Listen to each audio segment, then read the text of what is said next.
Doctor ഇരുട്ടടി എന്ന് കേട്ടിട്ടുണ്ടോ? ഇന്നലെ അങ്ങനെ ഒരു അടി കിട്ടി. ഏതോ ഒരുത്തൻ ജയിച്ചതാ. ആരാണെന്നൊക്കെ എനിക്കറിയാം. അതാണല്ലോ ഡോക്ടറും പോലീസും തമ്മിലുള്ള വ്യത്യാസം. ഒരു രോഗിക്ക് ഒരു ഡോക്ടറോട് എല്ലാ കാര്യങ്ങളും തുറന്നു പറയാം. എന്നാൽ ഒരു പോലീസ് ഉദ്യോഗസ്ഥന് അങ്ങനെ എല്ലാ കാര്യങ്ങളും തുറന്നു പറയാൻ പറ്റില്ലല്ലോ. അടി കൊടുക്കുന്ന കൈക്ക് അടി കിട്ടിയപ്പോഴാണ് അടിയുടെ ചൂട് മനസ്സിലായത്. ഈ സ്ഥലത്തെക്കുറിച്ചും ഇവിടുത്തെ ആളുകളെ കുറിച്ചും ഇൻസ്പെക്ടർക്ക് അറിയാമല്ലോ. അതുകൊള്ളാം.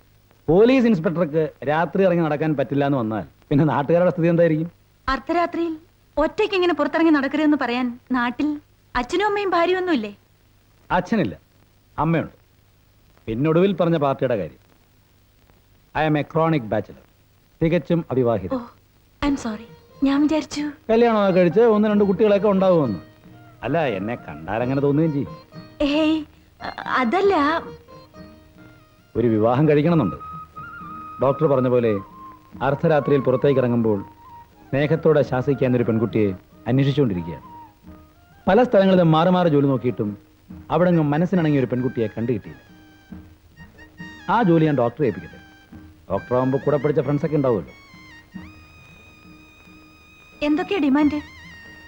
കുറഞ്ഞത് 3-4 ലക്ഷം രൂപ സ്ത്രീധനം, അതിനടുത്ത സ്വർണം, പിന്നൊരു 10,000 തേങ്ങ കിട്ടുന്ന ഒരു പുരയിടം, ഒരു എയർ കണ്ടീഷൻ മാരുതി കാർ. ഇതൊന്നും എനിക്ക് വേണ്ട കേട്ടോ. 4 പേര് കണ്ടാൽ കുറ്റം പറയരുത്. That's my only demand. Excuse me, U?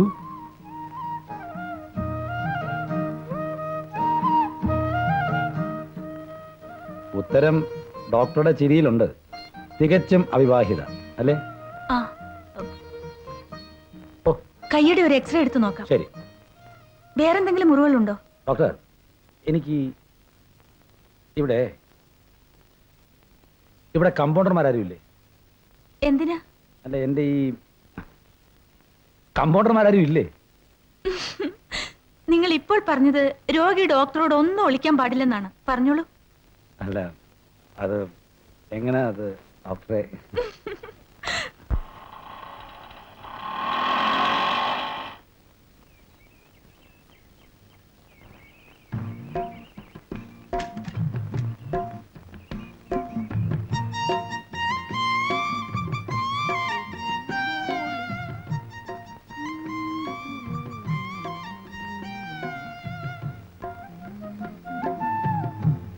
എന്താ കരുണ, എന്തിനാ നീ വന്നേ?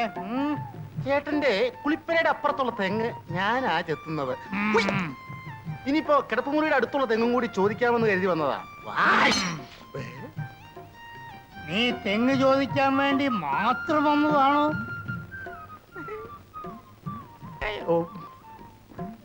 ഈ വീട്ടിൽ കയറി വന്ന് ഞാനിപ്പോ ഒരു തെങ്ങല്ല ചോദിക്കേണ്ടത്, പക്ഷേ ഞാനിപ്പോ ഒരു തെങ്ങേ ചോദിക്കുന്നുള്ളൂ. നിനക്ക് ഏതൊക്കെ തെങ്ങാ ചെത്താൻ വേണ്ടത്? ഇപ്പൊ ഈ തെങ്ങ്, പിന്നെ ആ തെങ്ങ്, പിന്നെ തെങ്ങ്. തെങ്ങല്ലേ? ഈ തെങ്ങും ആ തെങ്ങും ചെത്താൻ കൊടുക്കാനുള്ളതാ. പക്ഷെ ഈ തെങ്ങുണ്ടല്ലോ, ഇത് കെട്ടിച്ചു കൊടുക്കാൻ വേണ്ടി മാത്രം നിർത്തിയിരിക്കാ. എടാ മോനെ, ഇങ്ങോട്ട് നോക്കേ, കാര്യം പറടാ, കാര്യം പറ. ഞാൻ തുറന്നു പറയാം. ഞാൻ മോളിക്കുട്ടിയെ കെട്ടാൻ ആഗ്രഹിക്കുന്നു. കുര്യാപ്പിള്ളി ചേട്ടന് അതിൽ താല്പര്യം കാണില്ലെന്നറിയാം. പക്ഷേ ആരൊക്കെ എതിർത്താലും എന്തൊക്കെ സംഭവിച്ചാലും ഞാനും മോളിക്കുട്ടിയും തമ്മിൽ കെട്ടും. അതുകൊണ്ടാണ് നേരായ വഴിയിൽ കൂടി ഞാൻ വന്നിരിക്കുന്നത്. വാ, നമുക്ക് അകത്തിരുന്ന് സംസാരിക്കാം. അയലത്തുകാർ കേൾക്കണ്ട.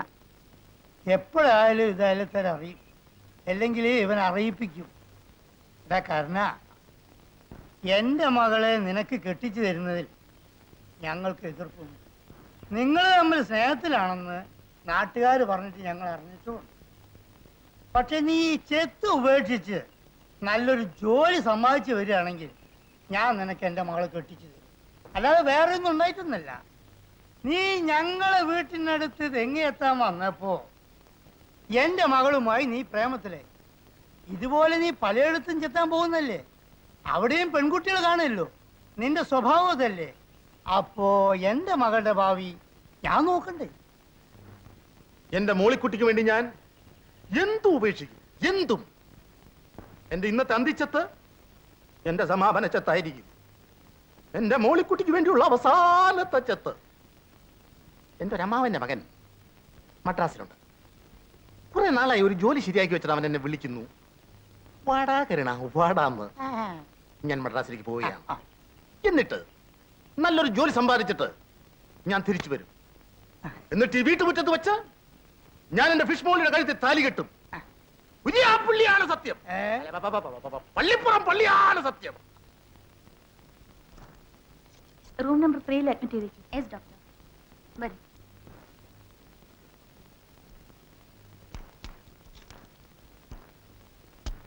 ആ ഇരിക്കൂ. 3-4 ദിവസമായി നിർത്താതെയുള്ള ചുമ, ശ്വാസമുട്ടലും കിതപ്പുണ്ട്. എഴുന്നേറ്റ് 2 അടി നടന്ന കണ്ണും തലയും കറങ്ങുന്ന പോലെ തോന്നും. ആ എന്താ പേര്? നാരായണപിള്ള. നിങ്ങൾക്കല്ലേ അസുഖം? അല്ല, എന്റെ മുത്തശ്ശനാണ്. സോറി ഡോക്ടർ, പേഷ്യന്റ് ആരാണെന്ന് പറയാതെയാണ് രോഗവിവരം പറഞ്ഞത്. It's all right. മുത്തച്ഛൻ എത്ര വയസ്സായി? 72. എന്ത് ചെയ്യുന്നു? ഇരിപ്പാണ്. പഴയ സ്വാതന്ത്ര്യ സമര സേനാനിയാണ്. രോഗിയൊന്ന് കൂട്ടിക്കൊണ്ട് വരാമായിരുന്നു. ആ സാരമില്ല. ഈ മരുന്ന് 3 നേരം കഴിക്കട്ടെ. കുറവില്ലെങ്കിൽ കൂട്ടിക്കൊണ്ടുവരണം. Thank you doctor. ആ പേര് പറഞ്ഞില്ല. ഞാൻ പറഞ്ഞല്ലോ, നാരായണപിള്ള. മുത്തച്ഛന്റെ പേരല്ല. സോറി. രേഖ. പഠിക്കണോ? അതെ, BSc ഫൈനൽ ഇയറിന്. ഇവിടെ തന്നെയാണോ സ്വദേശം? അതെ, ആ ബണ്ടിനടുത്താ.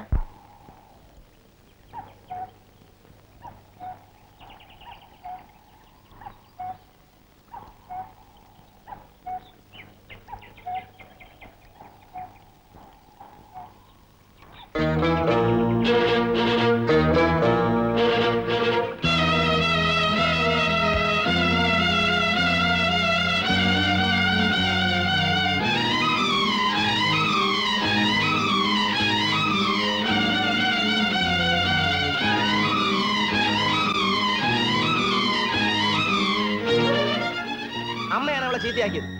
ട്യൂഷൻ, സ്പെഷ്യൽ ക്ലാസ് എന്നൊക്കെ പറഞ്ഞ് അഴിച്ചങ്ങ് വിട്ടിരിക്കുകയല്ലേ. എന്താ മോളെ ഇത്? നിനക്ക് വേറെ ആരെയും കിട്ടിയില്ല അല്ലേടി? മുരളി മതി. മോളെ, നിന്റെ ഈ പ്രായത്തിലുള്ള പെൺകുട്ടികൾക്ക് ഇതുപോലുള്ള തമാശകളും കൗതുകങ്ങളും ഒക്കെ തോന്നുക സാധാരണമാണ്. വർണ്ണങ്ങൾ തേടി നടക്കുന്ന ചിത്രശലഭങ്ങളെ പോലെ ഈ പ്രായം. പക്ഷേ മോൾ ഒരു കാര്യം മറക്കരുത്, ഈ നാട്ടിൽ വെച്ച് ഏറ്റവും വലിയ തറവാടാ നമ്മുടേത്. നമ്മളെ തൊഴുന്നവരെ ഈ നാട്ടിലുള്ളൂ, നമ്മൾ ആരെയും തൊഴാറില്ല. എനിക്കൊന്നേ നിന്നോട് പറയാനുള്ളൂ, നിന്റെ മനസ്സിൽ ആ ചെറുക്കനെ കുറിച്ച് എന്തെങ്കിലും ഒക്കെ തോന്നിയിട്ടുണ്ടെങ്കിൽ എന്റെ മോൾ അതങ്ങ് മറന്നുകളാ. അച്ഛാ, എന്റെ നല്ല മുഖം മാത്രമേ മോള് കണ്ടിട്ടുള്ളൂ, മറ്റൊരു മുഖം കൂടെ അച്ഛനുണ്ട്. പൊടിയാത്ത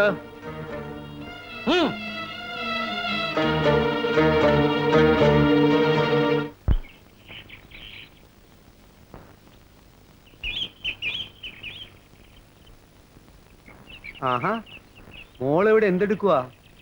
ഞാൻ പഠിക്കായിരുന്നു മുത്തശ്ശ. മോളെ, ഞാനൊന്ന് ആശുപത്രി വരെ പോയിട്ട് വരാം. നടക്കാൻ ബുദ്ധിമുട്ടുണ്ടെങ്കിൽ ഞാൻ ചെന്ന് ഡോക്ടറോട് വിവരം പറയാം. വേണ്ട, എനിക്ക് ഡോക്ടറെ നേരിട്ടൊന്ന് കാണണം. വേഗം വരാം. മുത്തശ്ശ, സൂക്ഷിച്ചു പോണം. ശരി മോളെ.